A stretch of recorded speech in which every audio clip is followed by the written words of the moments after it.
Hey, welcome back to another episode of Wrong Ones podcast. I'm Dinesh Sagi, joined by Amar and Punk. Hey guys, how are we? Hello. Yeah, good, good. Punk is back. Yeah, Yep, good to see you back, Punk.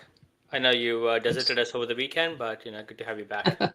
Yeah, we thought Lot you'll of things be to cover. hungover, but you look fresh. I'm not drinking, man. I thought you were away celebrating RCB's win over CSK. Was it? It was not RCB, right? On the weekend. Well, It not was the not the weekend, ah. but you were celebrating from the Thursday game or the Friday game for the next few days. But good to have you back. Yes. Yeah, obviously, now we had a couple of games yesterday, big Yeah. games, obviously, in the context, week two of the IPL. Sunrisers Hyderabad and DC. So DC's home. They're playing again in Vizag. DC won the toss, and they put a SRH into bat. SRH managed 163 of 18.4 overs. Apart from their new find, Aniket Verma, who scored 74 of 41 with 5 4 6 sixes, and a small contribution from Henrik Klassen, 32. No real impetus from my SRS standpoint. 163 on a Vizag pitch. I personally thought it's well below par.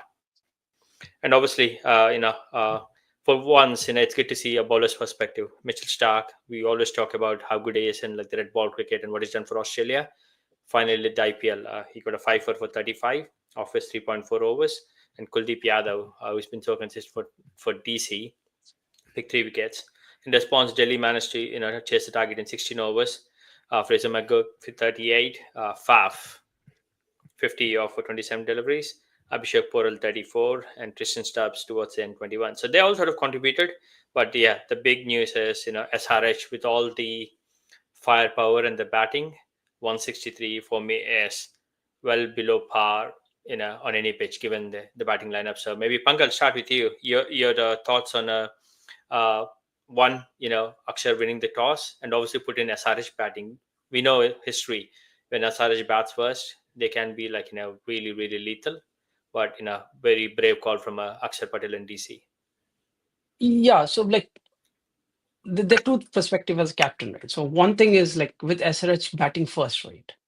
They also have an opportunity from the DC side that they can chase. And the reason why I think so they looked into it is because the 240, with LSG. So if they would have lost that match, then Akshar would have definitely batted first. But because Ashutosh comes around, number 7 or 8, they have good finishers now, right in the bottom, and with KL coming as well, right? So the batting gets a bit stronger. So that's as a hindsight. That's the only reason they picked SRH. The other thing is a lot of teams do not have like quality spinners who can take those wickets. With Kuldeep and Akshar, who are actually your current Indian team, even for 2026, they will be the first choice spinners to play for India. And they're not like retired spinners, right? They are like hot off pan there. So having those quality spinners in your game, right? And SRH has that slight weakness against spin, apart from Carson who can hit. The rest, struggle. Um, so they took a punt, and they had that batting lineup, this strong batting lineup, to take on SRH. Even if they've scored 240, because that strength which they got from LSG, it gives you a bit of a confidence that you can chase any score now. And the good thing is Delhi has that. They have got good opening partnerships, and the weakness is not there as of the middle order or the tail enders, like the finishers. So I think that's the good. It was a good toss to win and put SRH back. The other thing is also like know what teams are thinking here is SRH are going to go hard because they don't have the quality middle like spinners and quality bowlers who can actually stop those runs. So SRH, like if the pass goes say 200, they'll have to go at least 230, like 30 runs above par, right? So that is also a pressure on SRH also. That means they're batting first, so they're going to take much more risk, you know, uh, to go for that score. So it's like a very dicey situation for SRH as well, because they've considered a very high quality batsman, but then they haven't considered on death bowlers. And like, if you see, Shami is not a death bowler. Everybody knows that. So just want I'm not trying to say Shami is anything wrong about it, but death bowling is not Shami's specialty. It is his opening spell which he gets. So that's my view. Why, and it was a good choice. But yeah, uh, Dinesh, we can't hear you. You're in mute, I guess. Yeah, apologies. Sorry, I was saying like we spoke about SRH going hard, top of the order. Obviously, that failed for the second game in a row. No big contributions from Sharma or Ishan Kishan or Travis Head for that matter. But a little story, Amar, maybe about Aniket Verma. Again, before we get into the details, a little background that I found in socials. Apparently, they've scouted him, and then he sort of reached out to them and said, "Look, I want to play for SRH. You have the strong batting lineup. I want to be part of it." And then when they obviously brought him for trials, one of the things they've done with him is apparently they gave him a score of 85, and they've asked him to score that in 8 overs to be in consideration, and he managed to score that in 4 overs. So that actually gave SRS the impetus in that he is actually made for the big occasion. And another piece also I've heard this IPL, he wants to be the person who scored the most number of sixes. It's not like the boundaries of the runs. He wanted to hit the maximum number of sixes, is what he said that he wants to do for SRH. And that's exactly what he did yesterday. Six sixes, five fours, 74 or 41, which actually helped SRH reach that 160. Word on Aniket. Yeah, incredible, isn't it? Incredible story as well, and this shows the confidence level that he has in his abilities. And it's just not that saying. It's just not say. It's just doing the things as well, which he says. So that story itself, like the it's about the hunger and what you want to be and what you want to do really. So when he came, SRH gave him a target of 84 85 and asked him to do in 8 overs. He did it in 4. That shows the hunger in him. And then when he was given a chance, and he proved that in that batting lineup with Abhishek Sharma, Travis Head, Ishan Sharma, Nitish Kumar, Heiner Klassen, uh, he made his name. Now we are talking about him instead of these guys. So that shows what this guy is made of. And yeah, he of course this is the first performance from him, and he will get more opportunities now. That's one big thing. But yeah, he will look to build on this start he has got, this recognition he has got. So um eventually he would want to play for India as well. So it's looking very, very good. At that, he might be pushed up the order as well. But it looks like in that batting lineup, he's very perfectly suited for number 5 there. So yeah, all the best to him. And his shots were really crisp and very neat, and there was no ambiguity. His decision making was spot on. And the sixes he was hitting, it reminded me of Hardik Pandya when he started. So a very, very good find. And all the best to him. Absolutely. Punk, anything you'd like to add on Aniket? No, great man, what a find. And SRH, like, now people again going to get more scared. Yeah, they would get more scared of the SRH batting. Hindsight, they might have lost this. And this is the first 2-3 games, right? And it's a long season. You've got 11 games more, right? You just need to win another 6 or 7 and you're there. That's 50, 55 or 60% of the games you have to win, which SRH is going to win. I'm sure about it. The only thing was getting Aniket and doing that, the 4-5 wickets down. They were not under pressure, which, I'll talk about other teams as well. They were not in pressure. Where they lost the game?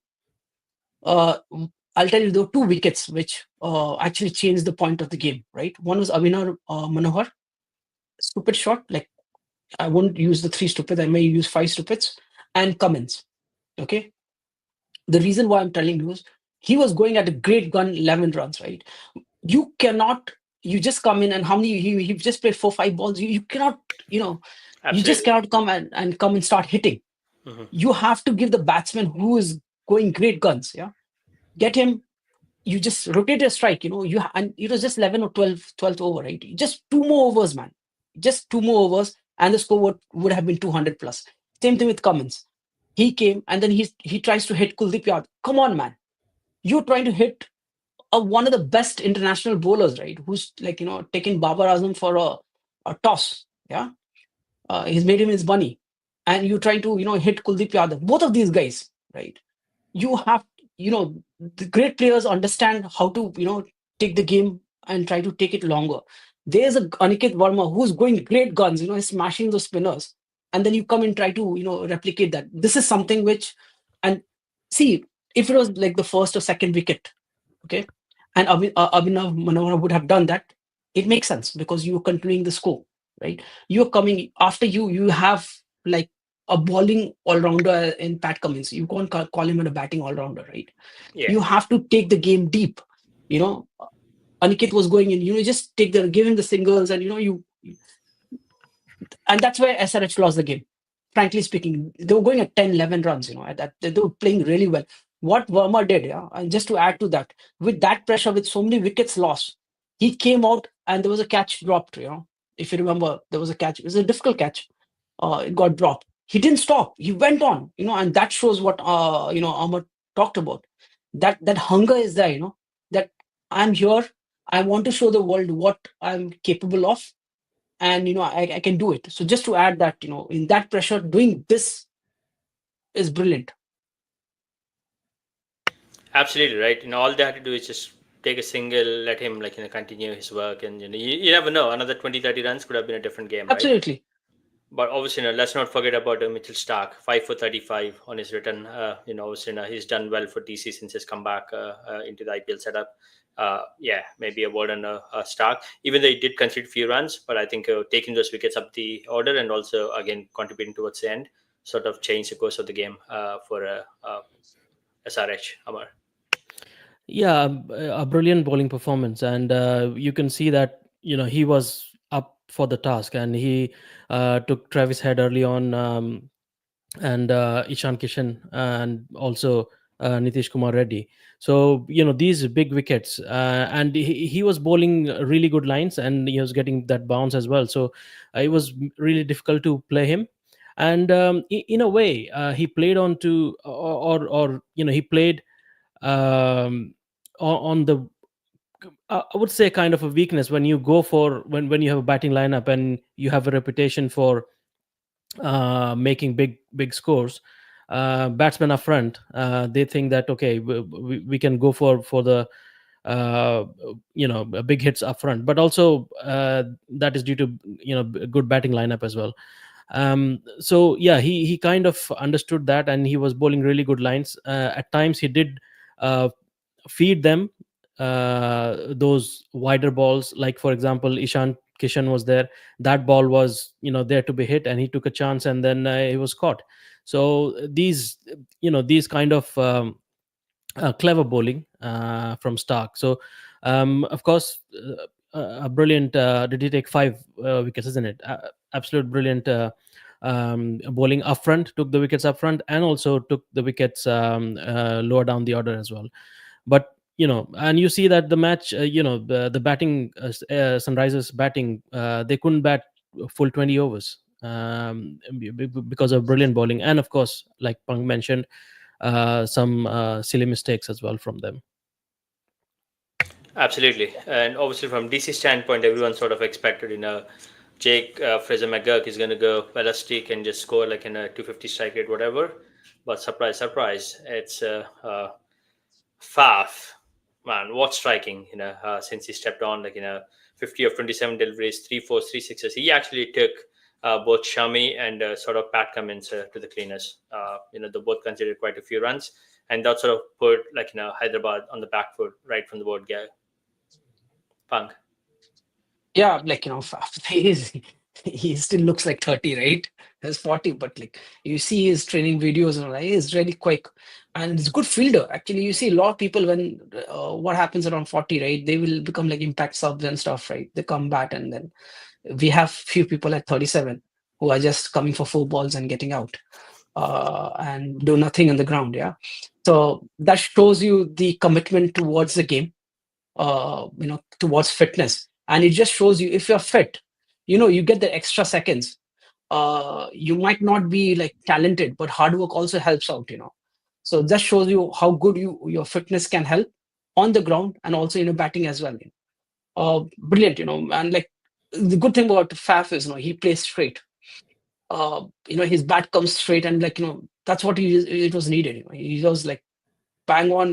The freedom was there.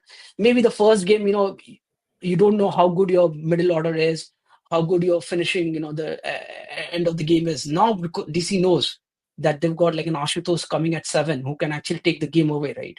That gives a freedom on the top order. When your top order feels like, okay, the middle order is weak, and we don't have that strong hitters down the line to finish the game, then even the top order will not take that chances. They might just get one or two boundaries and then take the single and go, generally, which used to happen. But Faf now knows what he needs to do, and he was going great guns. There was one instance as well, when this McCurk guy, right, he was trying to swing really hard. He went across to him, and he did tell about timing the ball and not to go across. And then fact just McCurk got that rhythm as well, and you see he was able to score a few runs. So that also helps as a senior member of the team. You go across to your partner, and then you talk to him, and get things going as well. So brilliant, man. Faf, what else to say? He is a CSK legend, so Absolutely. And something about CSK, 40, 43 doesn't matter. They can play as the main squad and not necessarily be an impact. But yeah, maybe yeah. quickly, another positive for Hyderabad yesterday, or the SRH, is the spinner they brought in, Jishan Ansari, 3 for 42.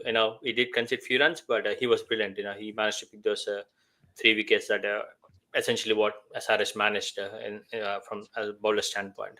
Again, another one that SRH scouted and seems to be like adding a lot of value for SRH. Amar. Yeah, they are. They are coming. Yeah, they're popping up everywhere as a new players and big performances from the new players, which is very good to see. In a season where you mentioned 37-43 people, who have been playing for so many years, but you don't get such performances. But the youngsters who have the hunger, who wants to make it to the big stage, and so these guys are given chance. That's a very, very good thing. And of course, until unless you give chance, how are you going to bring in new talent? So good that these guys are getting chance, but also very good that these guys are putting their hand up, giving good performances. So yeah, bring them on. Absolutely. Obviously, this is only second week. Like There's, yeah, there's one thing which I think go on. SRH needs to look into, right? You've discovered a good spinner in Ansari, right? Mhm, They have to look into one death bowler, like a fast death bowler, mhm. and this will be one of the most difficult teams to beat. If they can do that, Mhm. then it's going to be very difficult to beat SRH. It's Absolutely. just the So, bowling, right? mhm, I have a feeling, a little bit of common sense, if because they have great guns now. Even the middle order, like it's not only the first four now with mhm. Aniket Verma and a few people down the order. Klassen, 6 batsmen are like like they are like really strong hitters. Like they're not like normal players here. You're Mhm. talking about really power batters. Actually, all six. They I have a mean, little bit of common sense. They will score 200 every other day. yeah. So that's why I was just looking at their bowling lineup. Right? So Pat Cummins, Ishan Malinga, Harshal Patel, Mohammad Shami, and Simajit Singh, or Jaydev Unadkat. Apart from Simajit Singh, I don't see anybody else in that lineup who is actually a good death bowler. Obviously, Harshal Patel is already playing, and he definitely can bowl a few other death. But there's another alternate for them. I don't think Jaydev Unadkat has really done much, at the back end. And Cummins, more of an he can bowl like up the order or probably in the middle overs. And Shami, is good at top. I haven't really seen Ishan Malinga. I don't know what he brings to the table, but definitely something they have to like consider. This is where I think letting go someone like Natarajan was a massive gap for SRH in my opinion. Yeah, absolutely. and that's going to hurt them a bit. Like I'm not confident about Moldo as your like a bowler. Yeah. I would rather try to get a Mendes and see if uh, how good he is. He's an off break guy, but again, he cannot like we don't have. Yeah, That's he the only bowls challenge medium they pace. good. Yeah. Yeah. Mhm. There's Malinga, which they could try. Yeah. Uh, just give a try. Like you have the batting is too strong. You don't need a Mulder. Absolutely. Get Unless yeah. they fail like yesterday, but yeah, let's see. Yeah. Sorry, go on, Amar. No, just about to add one thing Hmm. from your question right at the start, that we have seen two teams now who have chosen to send SRH, the bat first. Hmm. I think one of the reasons here is um, they don't know what the score they should put on the board if the other team bats, Hmm. because if they have been making big scores. Hmm. Now they can either go hard right up front and lose wickets and then end up around 200, even though 200 is a big score. It was, Hmm. but when SRH is there, they don't think 200 is a big score, Yeah. or 180, or even 230. I mean, how do you decide what the good score is against SRH? So that's why they think, okay, let's send them in, let them bat, and then we have a target. I mean, on a lighter note, maybe Asarish doesn't know either. That's why they're either targeting 270 or they're just crashing at 140, 150 because No, they're they, targeting 300, but eventually they come down to 160. yes, So yeah. But yeah, Well, hopefully things improve. yeah, Sorry, Yapan. if it was 200 runs, it would have been difficult for DC to Yeah, chase. absolutely. Yeah, there's definitely a game they could have And made a game out of the way the game was going, you just had to like it. Hmm. the last Avinav and Cummins would have just played around with this thing. They would have easily reached there was a jog towards like walk towards 200. The way Aniket had put Aniket. them with 130 or something, Hmm. and there was like some 6 overs left, easily. Yeah. Maybe that also would have given them a choice of not picking Mulder to come in as an impact player. That could have helped them bring Actually, Zampa as a spinner or do yeah, something in the bowling. But yeah, they yeah. panicked and yeah, it cost them the game. But yeah, on that note, I think we'll conclude on the DC SRH game. Kudos to DC. I think they have really good squad, so a lot more positives coming their way, and I'm sure SRH is going to bounce back. But as always, viewers, subscribers, whoever you are, any feedback is always appreciated. As we always say, just our opinions. We always respect your opinions as well. So any feedback you would like to share, please comment. Amar's favorite, please hit the bell icon. bell icon. Thank you, gents. Appreciate Thank your you. time. Have a good one. Yeah. Bye. Before we conclude, I should have asked this question. RR versus CSK. Who's your pick? My pick was CSK. How do you have CSK should have, Punk? yeah. CSK should have won that game. I will come and Yeah, no, I'm just kidding. We're going to do that straight out. yeah. Thank you, gents. Bye.